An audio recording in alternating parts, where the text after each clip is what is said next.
Hello mga ka-farmers! Magandang gabi! Good evening, mayong gabi! Ayan. Kapon pa po in-start yan. Dito po na at least ito na-burn na po ito.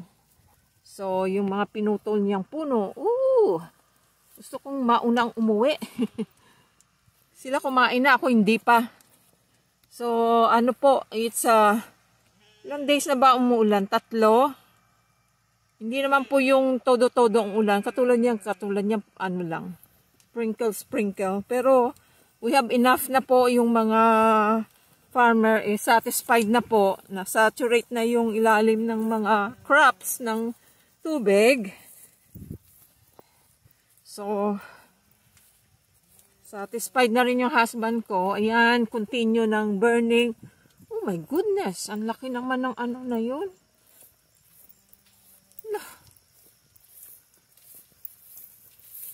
Dapat hindi niya i-ano ng at once yan.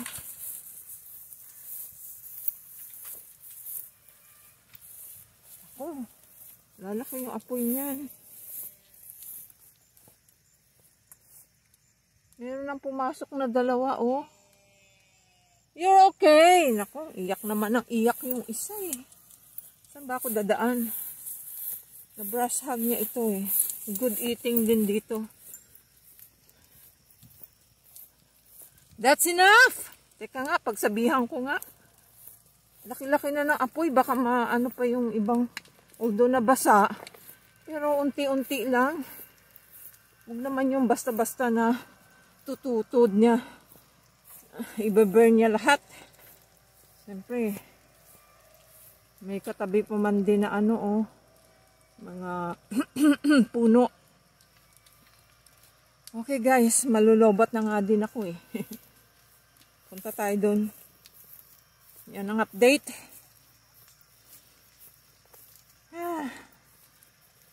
Okay guys, lobat na ako. Okay, yan ang nangyayari ngayon dito. Yan, puntahan ko nga. Jeez. Gusto niya rin siguro matapos ng ma-burn yan. Pero hindi naman dapat na bigla-bigla na Okay mga ka-farmers, gabi na po. Puntahan ko yung isa doon. Ay, ano tong maputi? Ano tong puti-puti na to?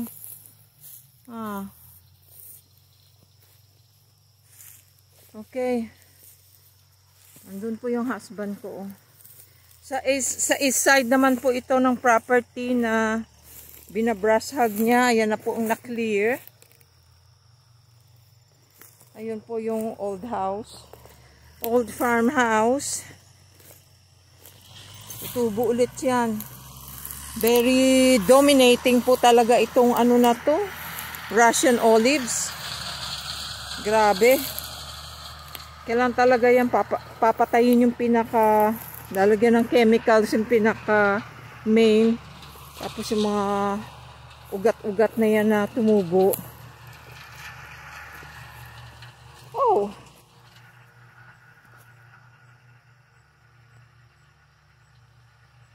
Oh! Hindi po property namin to. Ayan po yung tanda. O, kung nakikita nyo po yung stick. Ayan. Baka inofera ng husband ko na i-brush hug niya. Ayan na po ang west. Ayan po ang west side. At siguro 8 o'clock na. Wild. Walang bunga. Wild ano po ito, grapes. Walang bunga yung wild grapes. Bata pa siguro. I don't know. Nandun na siya. Ano nangyari? Na-stuck? Kailangan kasi i-clear to eh. Siguro in-offer niya na rin na i-clear niya dito. Ay, kaninong property ito? Hindi kanilang Bakit yung hanggang dyan lang yung kanila, oh. Kanino ito? Itong nasa likod. Ayan po yung property line namin. Ayan po yung pinakatanda. Pa ganun po yan. Yan yung back, yan yung north. So this is the east. Puntahan ko nga, bakit kaya amoy mansanilya. May tanim yata dito na amoy mansanilya. Oh, wow. Ang laki na ng na-clear, oh. Grabe po nung unang-una dito. Diyos ko. Sus. Talagang ang sukal-sukal na po. May mga ticks pa. Be careful there, Jack. So, yan yung yata yung, yung old fence. Puntahan ko kaya.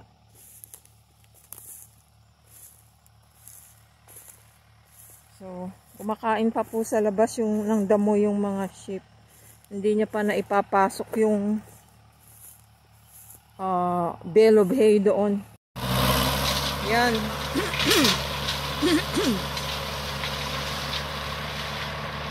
Dito po siya dadaan.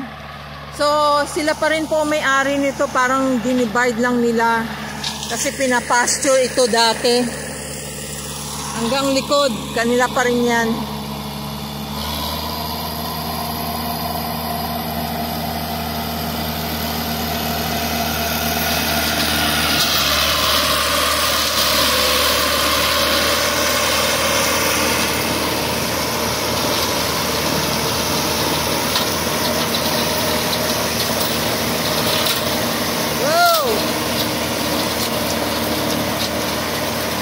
Grabe.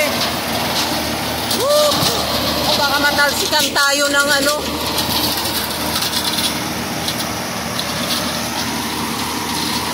Hindi po sa amin yan, sa farm po ng parents niya. Niram lang namin.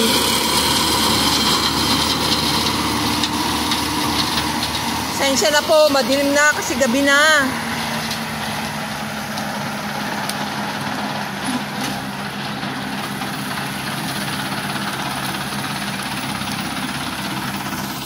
Dong dong dong, nag-cleared.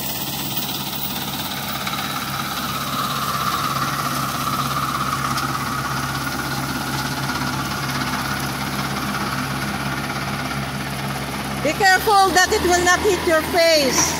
You will not be able to hear me.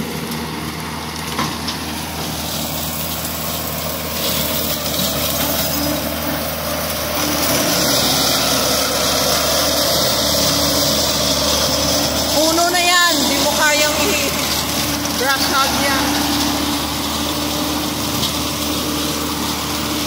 Iba't ibang naamoy kong damo or brushes.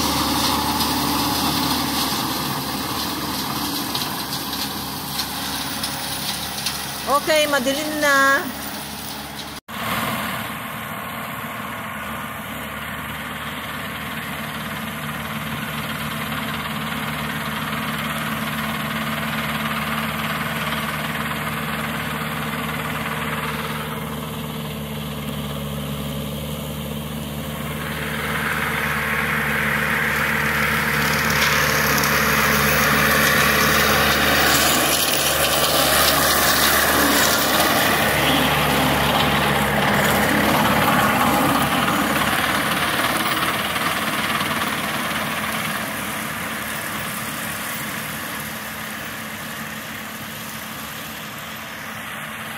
We need to go home.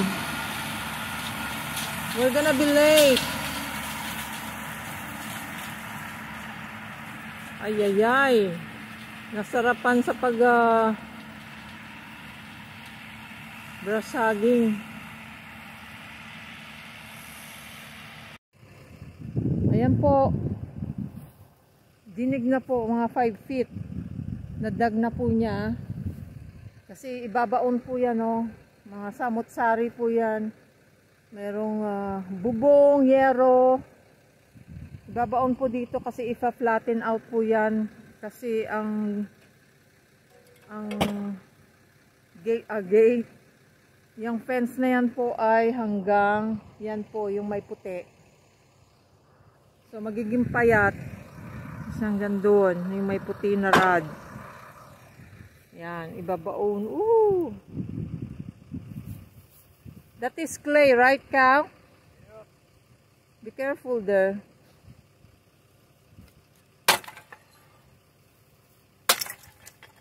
That was pretty hard, yeah. Yeah. Well, that is a good clay, I guess. Right? Yan po yung ginamit. Ayan po ang i-cover sa top. Yan po ay samot-sari. May mga jars. May mga yero. Yan. So, may bato. Ayan. Yan na po yung lalim niya. Careful ka. Yan po ang samot-saring ginagawa ngayon namin dito. Kasi naglalagay na po ng posts. Para po bakuran na at makakain na sila. Dito, parte-parte po yan. Kasi pag natapos na po nilang kainan, hindi na po pwedeng balikan muna. Kasi po yung ano tawag niyan? Yung ano ba yan? Bulate. So, kasi mag-ano yan ng lay eggs, kung kailangan wag muna nila kainan, hindi ko po alam kung ilang days. Okay guys, yan ang isa sa update po dito sa pangyayari. Lobat na po ako. Ayan, pinupush na po dun sa may butas na ginawa niya. Eksakto lang.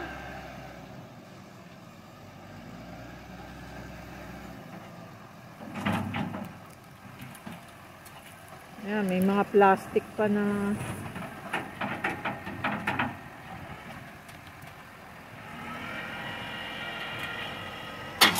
Whoop!